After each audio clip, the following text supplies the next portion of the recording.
আসসালামু আলাইকুম, welcome back to my channel cooking by Zohra. আজকের রেসিপিতে রয়েছে রং সবুজ রেখে তিতা ছাড়া করলা ভাজি।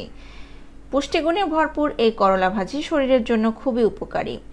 আর এই করলা ভাজি আমাদের অনেকেরই অনেক পছন্দ হওয়ার পরেও তিতার ভয়ে আমরা খেতে চাই না। তাই তিতা ছাড়া কিভাবে করলা ভাজি করা যায় সেই রেসিপিটি তুলে ধরার চেষ্টা করছি।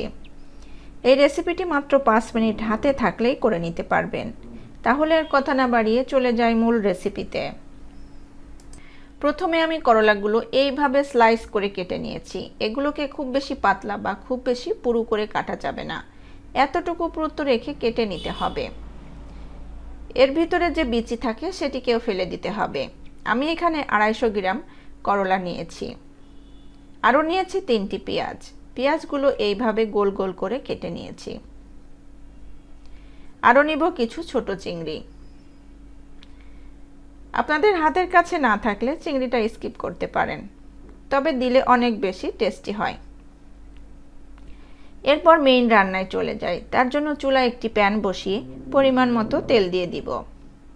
তেলটা যখন গরম হবে ওই পর্যায়ে চিংড়ি মাছগুলো দিয়ে দিব। তার মধ্যে দিয়ে দিব হাফ চা চামচ লবণ, হাফ চা চামচ হলুদের গুঁড়া। এরপর চিংড়ি মাছগুলো হলুদ লবণের সাথে কিছু সময় ভেজে নিব। তার মধ্যে দিয়ে দিব কেটে ধুয়ে রাখা করলার স্লাইসগুলো। অনেকে তিতা বের করার জন্য আগে লবণ মেখে রাখে, তাতে অনেক পুষ্টিগুণ বের হয়ে যায়। আমি আজকে যেভাবে রান্না করছি এভাবে করলে কোনো তিতাও লাগবে না, আবার কালার এবং পুষ্টিগুণ দুটোই বজায় থাকবে।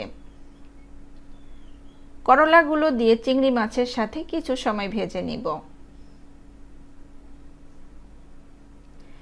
এটি ভাজার সময় চুলার আঁচটা হাই হিটে রেখে ভাজতে হবে এবং ছড়িয়ে দিয়ে ভাজতে হবে, তাহলে তিতা লাগবে না। আর এটিকে বারবার নাড়াচাড়া করা যাবে না, ছড়িয়ে ছিটিয়ে ভাজতে হবে। এক পাশ হলে উল্টিয়ে দিয়ে অপর পাশও ভাজতে হবে।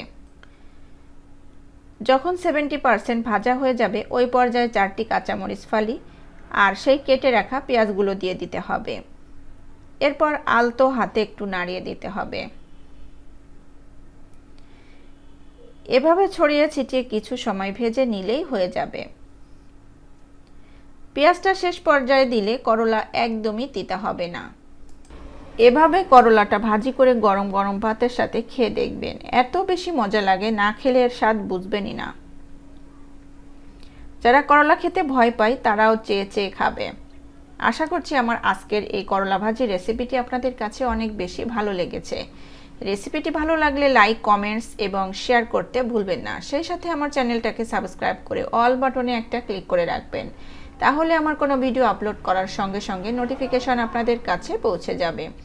আর আপনারা যারা আমার ফেসবুক পেজ থেকে দেখছেন, লাইক এবং ফলো দিয়ে না রাখলে প্লিজ লাইক এবং ফলো দিয়ে রাখবেন, তাহলে আমার কোনো ভিডিও আপলোড করার সঙ্গে সঙ্গে নোটিফিকেশন আপনাদের কাছে পৌঁছে যাবে।